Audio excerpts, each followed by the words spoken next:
Introduction, Song of Songs. The title in the Hebrew text is Solomon's Song of Songs, meaning a song by, for, or about Solomon. The phrase Song of Songs means the greatest of songs, God of gods and Lord of lords, King of kings, author and date. Verse 1 appears to ascribe authorship to Solomon, but see also the title above. Solomon is referred to 7 times, and several verses speak of the king. But whether he was the author remains an open question. To date the song in the 10th century BC, during Solomon's reign, is not impossible. In fact, mention of Tirzah in Jerusalem in one breath has been used to prove a date prior to King Omri. Many have appealed to the language of the song as proof of a much later date, but on present evidence, the linguistic data are ambiguous. Consistency of language, style, tone, perspective, and recurring refrains seems to argue for a single author.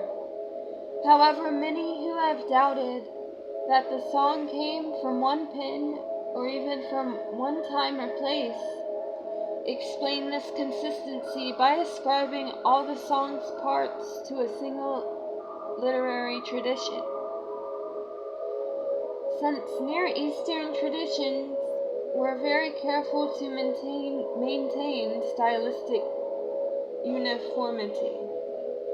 Interpretation. To find the key for unlocking the song, interpreters have looked to prophetic wisdom and apocalyptic passages of Scripture, as well as ancient Egyptian and Babylonian love songs, traditional Semitic wedding songs, and songs related to ancient Mesopotamian fertility religions. The closest parallels appear to those found in Proverbs. The description of love in 8:6-7 seems to confirm that the song belongs to biblical wisdom literature and that it is wisdom's description of an amorous relationship. The Bible speaks of both wisdom and love as gifts of God, to be received with gratitude and celebration. This understanding of the song contrasts with the long-held view that the song is an allegory of the love relationship between God and Israel, or between Christ and the church, or between Christ and the soul.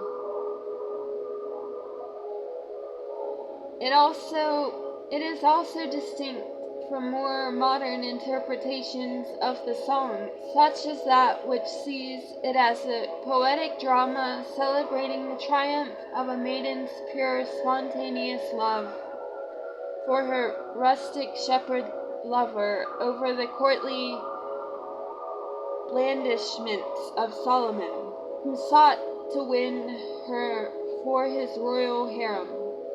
Rather, it views the song as a linked chain of lyrics depicting love in all its spontaneity, beauty, power, and exclusiveness. Experienced in its varied moments of separation and intimacy, anguish and ecstasy, tension and contentment, the song shares with the love poetry of many cultures its extensive use of highly sensuous and suggestive imagery drawn from nature. Theme and theology. In ancient Israel, everything human came to expression in words: reverence, gratitude, anger, sorrow, suffering, trust, friendship, commitment, loyalty, hope, wisdom, moral outrage, repentance. In the song, it is love that finds words, inspired words that disclose its exquisite charm and beauty as one of God's choicest gifts. The voice of love in the song, like that of wisdom in Proverbs 8:1 through 9:12, is a woman's voice suggesting that love and wisdom draw men powerfully with the subtlety and mystery of a woman's allurements.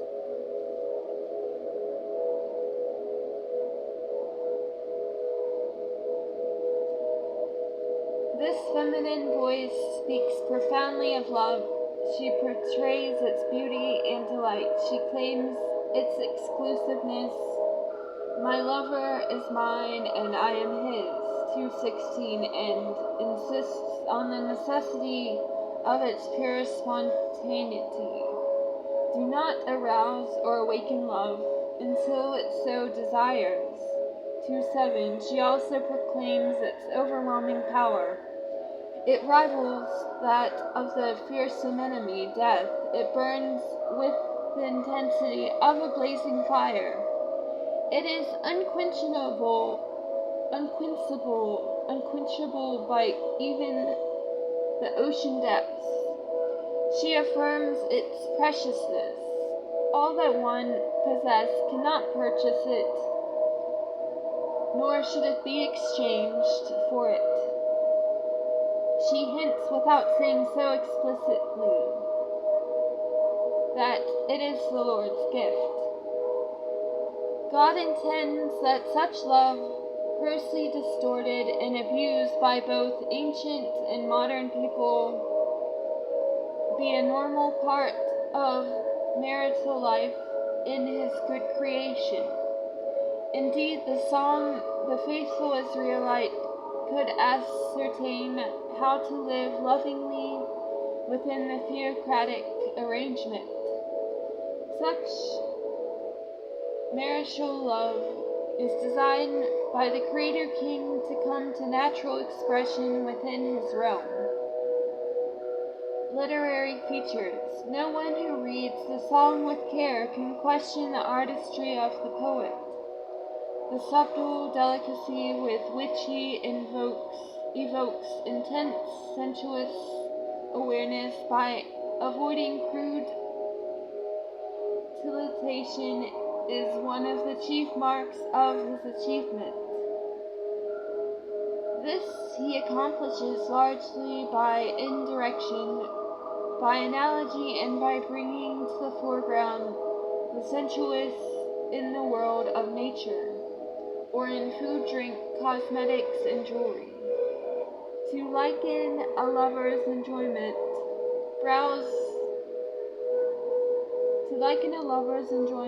of his beloved to a gazelle browsing among the lilies, 2:16. Or her breasts to twin fawns of a gazelle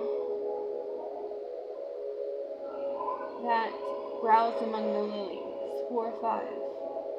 Or the beloved herself to a garden filled with choice fruits, inviting the lover to feast, 4:12 through 16. These combine exquisite artistry and fine sensitivity. Whether the song has the unity of a single dramatic line linking all the subunits into a continuing story is a matter of ongoing debate among interpreters. There do appear to be connected scenes in the love relationship. See outline. Virtually all agree that the literary climax of the song is found in 8:6 through 7, where the unsurpassed power and value of love. The love draws man and woman together, are finally expressly asserted. Literary relaxation follows the intenseness of that declaration. A final expression of mutual desire between the lovers brings the song to an end, suggesting that love goes on. This last segment, 8:8 through 14, is in some sense also a return to the beginning, as references to the beloved's brothers, to her vineyard, and to Solomon the king. Link 8:8 through 12 with 1:2 through 6. In this song of love, the voice of the beloved is dominant. It is her experience of love, both as the one who loves and the one who is loved. That is most clearly expressed. The song begins with her wish for the lover's kiss and ends with her urgent invitation to him for love's intimacy.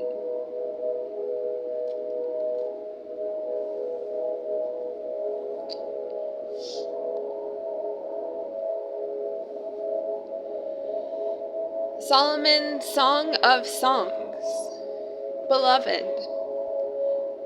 Let him kiss me with the kisses of his mouth, for your love is more delightful than wine. Pleasing is the fragrance of your perfumes. Your name is like perfume poured out. No wonder the maidens love you. Take me away with you. Let us hurry. Let the king bring me into his chambers. Friends, we rejoice and delight in you. We will praise your love more than wine. Beloved, how right they are to adore you. Dark am I, yet lovely, O daughters of Jerusalem, dark like the tents of Kedar, like the tent curtains of Solomon. Do not stare at me because I am dark, because I am darkened by the sun. My mother's sons were angry with me and made me take care of the vineyards. My own vineyard I have neglected. Tell me, for whom I love, where you graze your flock, and where you rest your sheep at midday. Why should I be like a veiled woman beside the flocks of your friends?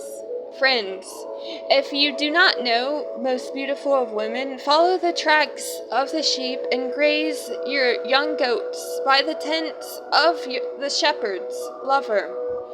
I liken you, my darling, to a mare harnessed to one of the chariots of Pharaoh. Your cheeks are beautiful with earrings, your neck with the strings of jewels. We will make you earrings of gold studded with silver. Beloved, while the king was at his table, my perfume spread its fragrance. My lover is to me a sachet of myrrh resting between my breasts. My lover is to me a cluster of henna blossoms from the vineyards of En-Gedi. Lover, how beautiful you are, my darling. Oh, how beautiful, your eyes are doves. Beloved, how handsome are you, my lover. Oh, how charming, and our bed is verdant. Lover, the beams of our house are cedars, our rafters are firs. Beloved, I am a rose of Sharon, a lily of the valleys. Lover, like a lily among thorns is my darling among the maidens. Beloved, like an apple tree among the trees of the forest, my lover among the young men. I delight to sit in his shade, and his fruit is so sweet to my taste. He has taken me to the banquet hall, and his banner over me is love. Strengthen me with raisins, refresh me with apples, for I am faint with love. His left arm is under my head, and his right arm embraces me. Daughters of Jerusalem, I charge you, by the gazelles and by the does of the field, do not arouse or awaken love until it so desires. Listen, my lover, look, here he comes. leaping across the mountains, bounding over the hills. My lover is like a gazelle or a young stag. Look, there he stands, behind our wall, gazing through the windows, peering through the lattice. My lover spoke and said to me, "Arise, my darling, my beautiful one, and come with me. See, the winter is past. The rains are gone, over and gone. Flowers appear on the earth, for the season of singing has come. The cooing of doves, the herd is in our land. The fig tree forms its early fruit. The blossoming vines spread their fragrance. Arise, come, my darling, my beautiful one, come with me." Lover. My dove, in the clefts of the rock, in the hiding places on the mountainside, show me your face. Let me hear your voice, for your voice is sweet, and your face is lovely. Catch for us the foxes, the little foxes.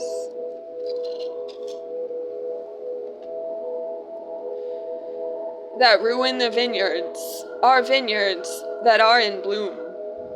Beloved. My lover is mine and I am his. He browses among the lilies until the day breaks and the shadows flee. Turn, my lover, and be like a gazelle or like a young stag on the rugged hills. All night long, on my bed I looked for the one my heart loves. I looked for him, but did not find him. I will get up now and go about the city. Through its streets and squares, I will search for the one my heart loves. So I looked for him, but did not find him. The watchmen found me. As they made their rounds in the city, "Have you seen the one my heart loves?" Scarcely had I passed them when I found the one my heart loves. I held him and would not let him go, till I had brought him to my mother's house, to the room of the one who conceived me. Daughters of Jerusalem, I charge you, by the gazelles and by the does of the field, do not arouse or awaken love until it so desires. Who is this coming up from the desert like a column of smoke, perfumed with myrrh and incense, made from all the spices of the merchant? Look, it is Solomon's carriage, escorted by 60 warriors, the noblest of Israel, all of them wearing the sword, all experienced in battle, each with a sword at his side, prepared for the terrors of the night. King Solomon made for himself the carriage. He made it of wood from Lebanon. Its post he made of silver, its base of gold. Its seat was upholstered with purple, its interior lovingly inlaid. By the daughters of Jerusalem, come out, you daughters of Zion, and look at King Solomon wearing the crown with which his mother crowned him. On the day of his wedding, the day his heart rejoiced. Lover. How beautiful you are, my darling. Oh, how beautiful. Your eyes behind your veil are doves. Your hair is like a flock of goats descending from Mount Gilead. Your teeth are like a flock of sheep, just shorn, coming up from the washing. Each has its twin. Not one of them is alone. Your lips are like a scarlet ribbon. Your mouth is lovely. Your temples behind your veil are like the halves of a pomegranate. Your neck is like the Tower of David, built with elegance. On it hang 1,000 shields, all of them shields of warriors. Your two breasts are like two fawns, like twin fawns of a gazelle, that browse among the lilies until the day breaks, and the shadows flee. I will go to the mountain of myrrh and the hill of incense. All beautiful you are, my darling. There is no flaw in you. Come with me from Lebanon, my bride. Come with me from Lebanon. Descend from the crest of Amana. from the top of Sinir, the summit of Hermon, from the lion's dens and the mountain haunts of the leopards. You have stolen my heart, my sister, my bride. You have stolen my heart. With one glance of your eyes, with one jewel of your necklace, how delightful is your love, my sister, my bride. How much more pleasing is your love than wine, and the fragrance of your perfume than any spice. Your lips drop sweetness as the honeycomb, my bride.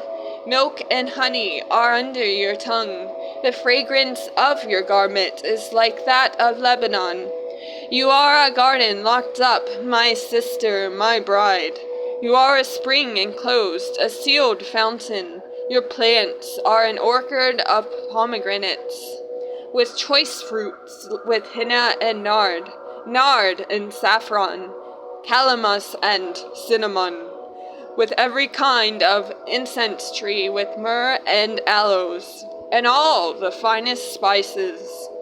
You are a garden fountain as well as flowing water. You are a garden fountain as well as of flowing water, streaming down from Lebanon.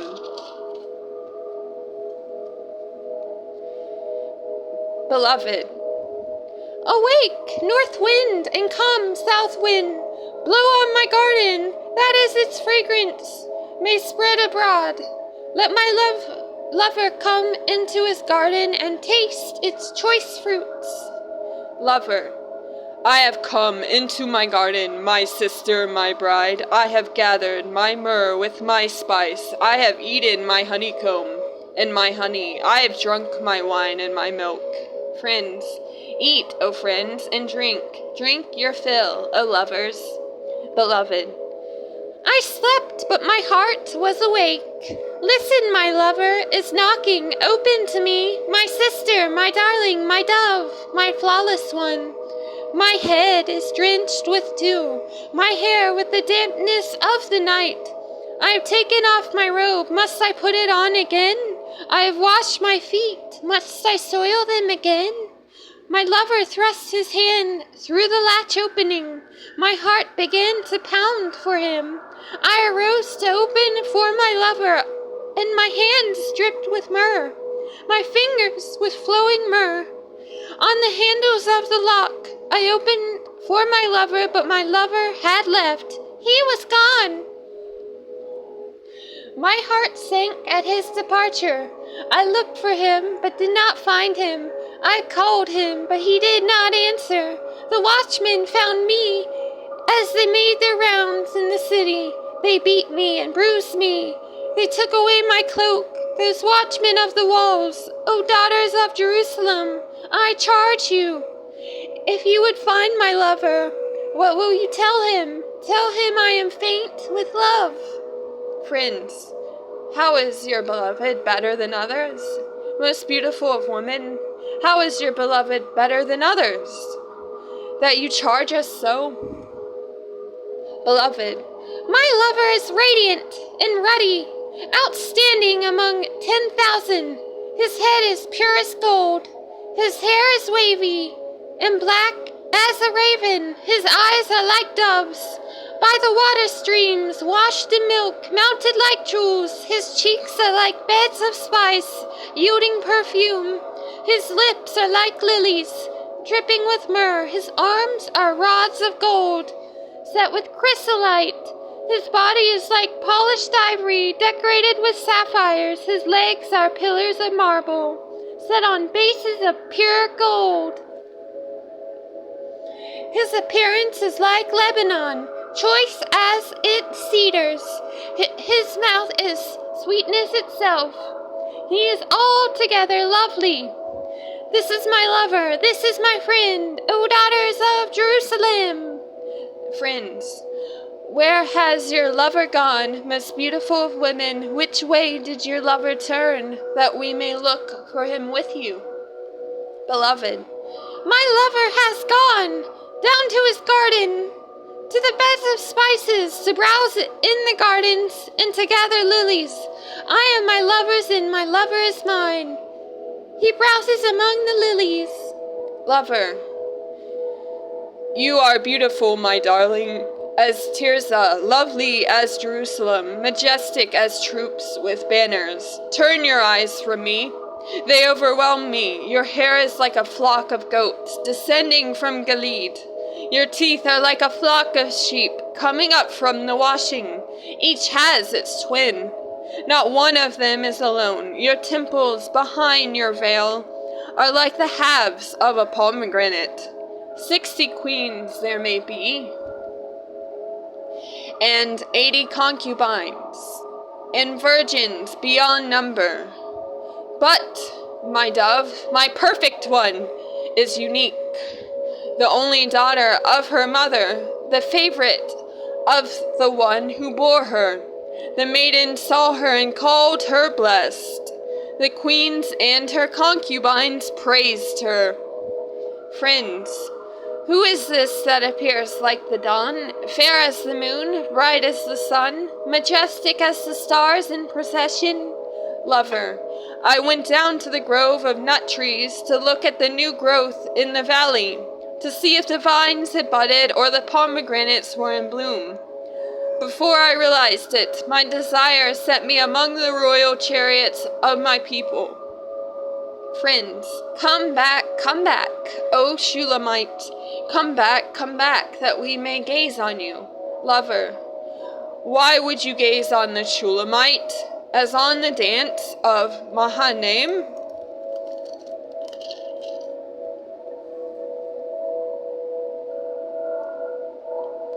How beautiful your sandaled feet, O prince's daughter! Your graceful legs are like jewels, the work of a craftsman's hands.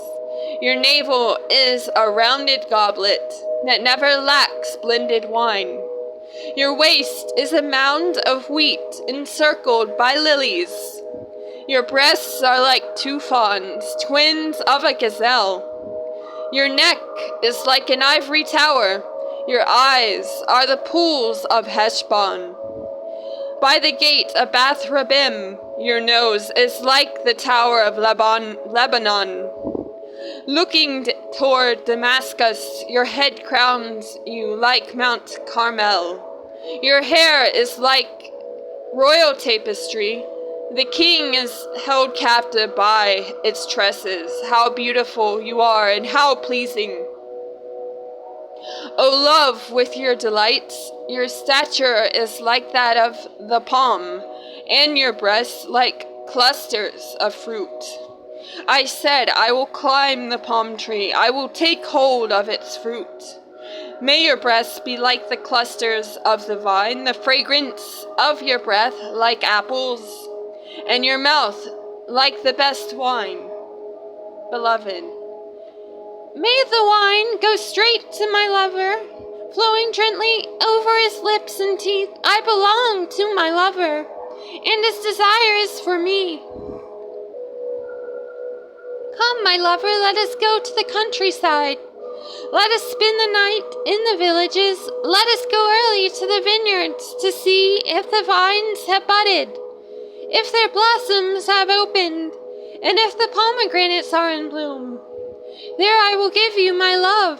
The mandrakes send out for their fragrance, and at our door is every delicacy, both new and old, that I have stored up for you, my lover. If only you were to me like a brother, who was nursed at my mother's breasts, then I found you outside, I would kiss you, and no one would despise me. I would lead you and bring you to my brother's house. She who has taught me, I would give you a spiced wine to drink, the nectar of my pomegranates. His left arm is under my head, and his right arm embraces me. Daughters of Jerusalem, I charge you, do not arouse or awaken love until it so desires. Friends, who is this coming up from the desert, leaning on her lover? Beloved, under the apple tree I roused you. There your mother conceived you. There she who was in labor gave you birth. Place me like a seal over your heart, like a seal on your arm. For love is as strong as death, its jealousy unyielding as the grave. It burns like blazing fire, like a mighty flame. Many waters cannot quench love, rivers cannot wash it away. If one were to give all the wealth of his house for love, it would be utterly scorned. Friends, we have a young sister, and her breasts are not yet grown. What shall we do for our sister, for the day she is spoken for? If she is a wall, we will build towers of silver on her. If she is a door, we will enclose her with panels of cedar. Beloved, I am a wall, and my breaths are like towers. Thus I have become, in the eyes, like one bringing contentment. Solomon had a vineyard in Baal Hamon, he who let out his vineyard to tenants. Each was to bring for its fruit 1,000 shekels of silver. But my own vineyard is mine to give. The 1,000 shekels are for you, O Solomon, and 200 are for those who tend its fruit. Lover, you who dwell in the gardens with friends and attendants, let me hear your voice. Beloved, come away, my lover, and be like a gazelle. Come away, my lover, and be like a gazelle, or like a young stag, on the spice-laden mountains.